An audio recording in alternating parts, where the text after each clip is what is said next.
Welcome back to Africa 54. Facebook is what's trending today with the debut of its new home. Facebook CEO Mark Zuckerberg unveiled a software called Home that runs on Android phones. The idea is to bring Facebook content right to you rather than require people to check an app. Facebook's new family of apps will let users see mobile versions of their news feed and messages prominently on the home screen. More than 650 million of Facebook's billion users access this service on a mobile device, and 157 million users access the service solely on a mobile phone or tablet. Now, do you remember when you used to sit down at a table with a piece of paper and write a nice long letter, which you then put in an envelope, stack a stamp on it, and send it out? About when you had to call an operator to get connected to your phone? For the younger ones, this might not even make sense at all. Nothing is the same anymore because of technology. Compose a short message, perhaps a line or two, hit send, and in an instant it's received in any part of the world. A few seconds or a minute later, there comes a reply. All day long, everywhere, people are inseparable with the new magical gadgets which have made what was unthinkable some years ago the norm. One no longer needs to get into a telephone booth to make a phone call anywhere in the world. You call as you go and can talk to multiple people at the same time. Even better, you can have some FaceTime with your family and friends by Skyping. Then there is the constant interaction on Facebook and Twitter, sharing, exchanging, and updating each other on all sorts of things.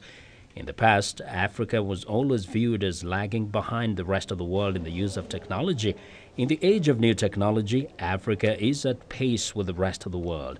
Millions of Africans are now part of the global community united by internet, Facebook, Twitter, and other internet-based tools. Africa's mobile phone market is now 650 million subscribers strong, making it bigger than either the United States or European Union. The number of mobile phones in Africa has grown 40-fold since 2000. You can either log in with your Google account or install directly from Chrome Web Store. So if I choose to log in with my Google account. From cities to villages, Africans are now using social media not only to communicate but to conduct business. Young Africans are creating apps to help their communities and leverage the continent with the rest of the world. Well, as we embrace the fast-changing world of social media, there are increasing concerns about what we are losing in the process. To explore that, I'm joined in the studio by Jacob Maaga, CEO, Africa Commodities and Futures Exchange. ASFEX is the first Pan-African commodity exchange looking to have a market presence in the continent and the world. And Jackson Mvunganya is also here. He's a host of VOA's App Front, an avid blogger and Twitter user. Welcome, gentlemen. Thank you, Makari. Now, let me start with you, Jackson. What's happening? Can we write anymore? Can you write a letter? I don't remember the last time, actually. I can't even write anything anymore with a pen and stylus anymore. I use my cell phone or my computer.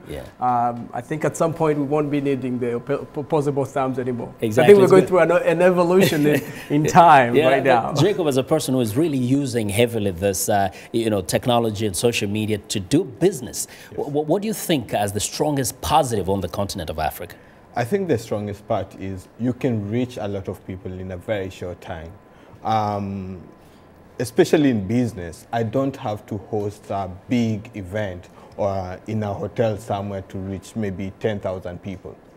And I can do that through social media. Exactly. The possibilities of engagement are immense. For young business entrepreneurs like themselves now, like he said, you can host a meeting, you can interface with your clients online. Yeah, but again, on the home front, isn't it what exactly is taking away that face-to-face communication, that people are opting to communicate through the gadgets rather than to look at each other and talk?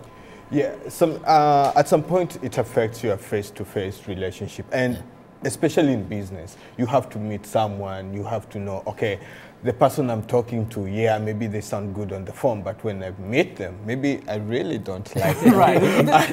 The thing about technology, every new technology that comes on, you know, there are people who push back against it, against the implications that it has on our lives. Yeah. And you're right, you know, we can't have dinner around the table anymore without me taking out my gadget and, you know, myself. Even go to a restaurant as a family, but Yes. each person is busy talking to a different person who's not on the table. Absolutely, and you know, that face-to-face interaction is not as much. How about? I'll give you a story. Like when I travel on the metro in DC in the evening, 99% of the people are interfacing with their cell phone, and this is a very loaded, you know, overcrowded. Nobody even notices who's next to them. But how them. about that old art of reading? I mean, just the traditional reading of books and magazines. I think I am a parent as well, and I have to be very careful on what I expose my children to. So for my children, they have very little TV and a lot of reading. We actually have to go to the library and get books from there. And try to read real books. Read a real book, because when you translation, it makes it easier for them. Even when they're using gadgets, it's very easy and they grasp things. That's good. You got to take of the family. People think that every time there's this new technology, that another facet of our life is going to be obsolete. I don't necessarily agree. You know, people were pushing back against DVD, you know, TV recorders because they thought the movie industry was going to be threatened and things of that nature. It's just natural process. But there's a trade-off. There are trade-offs out there. Absolutely, there are trade-offs, but that's just the nature of evolution of society. Yeah. So there are things that are going to die completely somewhere in the near future. Writing, reading, communicating, face-to-face. For face-to-face, I think, especially looking at it from a business perspective, you have to have that. And then in family life itself, social media plays a very touchy role.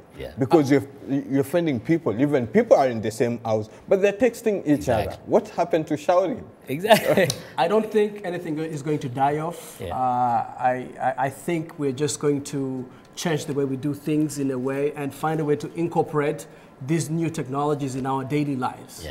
But I don't think anything is going away. Like face-to-face will always be there. We will always, you know, have human interaction with each other. So let's hope technology and social media will not decimate the human society as we know it today. I want to thank you very much, gentlemen, for joining me here today. Jacob Maaga, CEO Asphyx, and Jackson Vunganyi, nice to be here. host of Upfront and a very avid user of the social media itself. Thank you.